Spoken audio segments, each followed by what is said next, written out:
नमस्कार, मैं Shreshth Shah, gold medalist in astrology and वास्तुशास्त्र।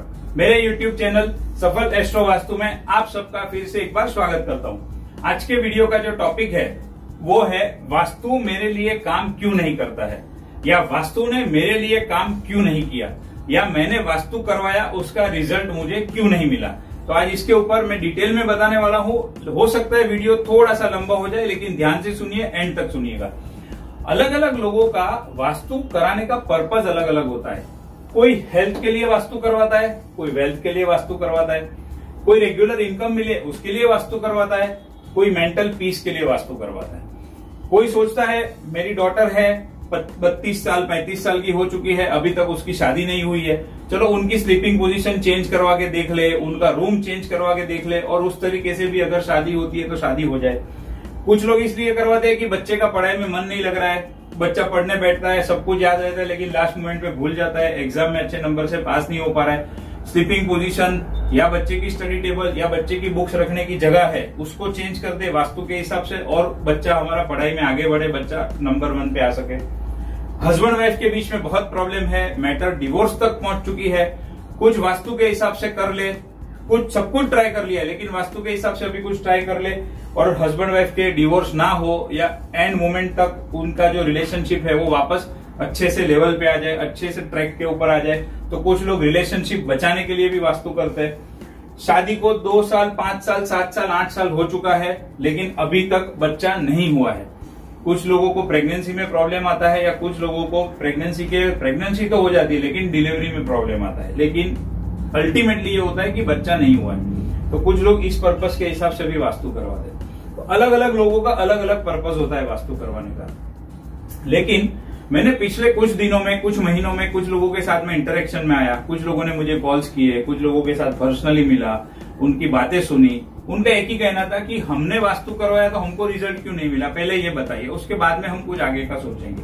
हम वास्तु में पहले मानते थे, हमने वास्तु भी करवाया, वास्तु करवाने के 1 साल 1.5 साल के बाद मुझे मेरा फैक्ट्री बेच देना पड़ा। वास्तु करवाया 1-1.5 साल के बाद मुझे मेरा फ्लैट बेच देना पड़ा। वास्तु करवाया 4-6 महीने के अंदर ही मुझे ज्यादा लॉस हो गया। तो ऐसे लोगों के केस भी मेरे पास आए, मैंने उनको भी स्टडी किया, उनके साथ भी डिस्कशन किया, और उसके अंदर मैंने जो कुछ भी चीज पाया उसके बेसिस के ऊपर मैंने आज का वीडियो बनाया है। तो वास्तु काम नहीं करने के 6 मेन रीजन है। 1 2 3 4 5 6 ये 6 रीजन ऐसे हैं जिसकी वजह से वास्तु काम नहीं करता है। आप वास्तु कंसल्टेंट को बुलवा लो, वास्तु करवा भी लो, लेकिन आपको उसका रिजल्ट नहीं मिलता है। क्यों नहीं मिलता है, चलिए देखते हैं। पहला रीजन, बेसिक वास्तु के हिसाब से 8 डायरेक्शन होते हैं। अब आपने जो भी वास्तु कंसल्टेंट को बुलवाया, उन्होंने मान लो सिर्फ बेसिक वास्तु के ऊपर काम किया, 16 दिशाओं के ऊपर काम नहीं किया।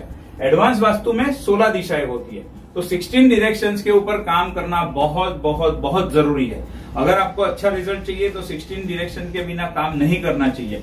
तो आपके कंसल्टेंट ने अगर 16 डायरेक्शन के ऊपर काम नहीं किया, 8 डायरेक्शन के ऊपर काम किया, तो आपको वास्तु का रिजल्ट नहीं मिलेगा।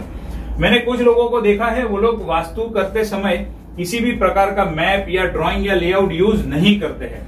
डायरेक्ट क्लाइंट के घर पे विजिट करते हैं, आजू बाजू देखते हैं और अपने हिसाब से कुछ बता देते हैं। लेकिन ऐसे भी करते हैं तो वास्तु का रिजल्ट नहीं मिलता है। प्रॉपर वास्तु करना है, अच्छा रिजल्ट चाहिए, तो वास्तु के टाइम मैप या ड्राइंग या लेआउट वो रेडी होना बहुत बहुत बहुत जरूरी है। दूसरा रीजन है 32 एंट्रेंस। आपका एंट्रेंस घर में कोई भी एक दिशा में होता है, वो दिशा के अंदर भी वापस अलग अलग जोन होते हैं। टोटल 32 एंट्रेंसेस है। अब जो भी कंसल्टेंट ने वास्तु का काम किया, उसके अंदर उसने एंट्रेंस का जो रेमेडी किया, या एंट्रेंस की में जो काम करना था वो दिशाओं के आधार पे किया, लेकिन एंट्रेंस के आधार के ऊपर नहीं किया, तो भी आपको रिजल्ट नहीं मिलेगा। Balancing of elements. वास्तु में 5 एलिमेंट है, पृथ्वी, अग्नि, वायु, जल और आकाश। ये 5 एलिमेंट्स, ये 5 तत्वों को बैलेंसिंग करना बहुत जरूरी है। वास्तु के समय पे, रेमेडीज के टाइम पे ये तत्वों का बैलेंसिंग करना बहुत बहुत जरूरी है। अगर ये तत्वों में कोई भी तत्व हायर साइड पे है, कोई तत्व लोअर साइड पे है, कोई तत्व एकदम मीडियम है लेकिन उसको अच्छे से एनहांस करने की जरूरत है, तो बैलेंसिंग अगर नहीं किया तो भी रिजल्ट नहीं मिलेगा। ये चीज खास ध्यान में रखनी है। एक चीज इसमें मैंने पाई, वो था removing negativity from the zone. Vastu consultant ने वास्तु तो कर लिया, रेमेडीज भी लगवा दी, कहीं यंत्र लगवा दिया, कहीं पिरामिड लगवा दिया, लेकिन उस जोन के अंदर जो नेगेटिव चीजें थी, जो नेगेटिव कलर्स थे, उसको वहां से रिमूव नहीं किया।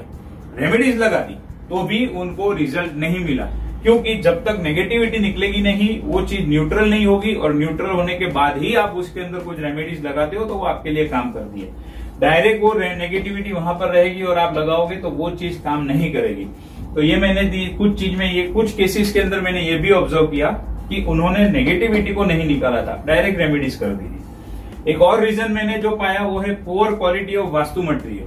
वास्तु के यंत्रांश चार्ज होने चाहिए, क्रिस्टल जो यूज करते हैं वो चार्ज होने चाहिए। वास्तु के अंदर और काफी सारी मटेरियल, जैसे हम रत्न का यूज करते हैं तो अच्छी क्वालिटी के और मंत्र सिद्ध किए हुए यंत्र और जेमस्टोन्स होने चाहिए। अगर वो भी नहीं होगा तो भी वास्तु का रिजल्ट नहीं मिलेगा। कुछ लोग क्या करते हैं, वास्तु का पैसा बचाने के लिए वास्तु के मटेरियल में कॉम्प्रोमाइज कर लेते हैं। तो जब पुअर क्वालिटी यूज करोगे तो उस क्वालिटी में से आपको रिजल्ट मिलने वाला नहीं है। और ये जो है last but not the least, the most and most important thing, मान लो आपके वास्तु कंसल्टेंट ने 1 2 3 4 5 ये पांच पॉइंट के ऊपर बहुत बढ़िया काम कर लिया है। 16 डायरेक्शन के ऊपर काम किया, 32 एंट्रेंस के हिसाब से किया, एलिमेंट्स को भी बैलेंस कर दिया, नेगेटिविटी हटा दी, वहां पर रेमेडी लगा दी, उस यंत्र को जो लगाना था वो भी लगा दिया। पुअर क्वालिटी नहीं लेकिन बढ़िया से बढ़िया क्वालिटी यूज की। लेकिन अगर इस चीज के ऊपर ध्यान नहीं दिया, ये पॉइंट के ऊपर उन्होंने ध्यान नहीं दिया, आपको नहीं समझाया, तो वास्तु का रिजल्ट मिलने वाला नहीं है। और ये कौन सा पॉइंट है वो मैं आपको नेक्स्ट वीडियो में बताऊंगा, क्योंकि इसके लिए भी मुझे अच्छा खासा टाइम चाहिए एक्सप्लेनेशन के लिए। तो ये पॉइंट के बारे में आपको मैं नेक्स्ट वीडियो में बताऊंगा। ये वीडियो को ज्यादा से ज्यादा लोगों के साथ शेयर करें और हमारे साथ जुड़ते रहिए, लोगों को जुड़ते रहिए। बहुत जल्द मिलेंगे नेक्स्ट वीडियो में। Thank you.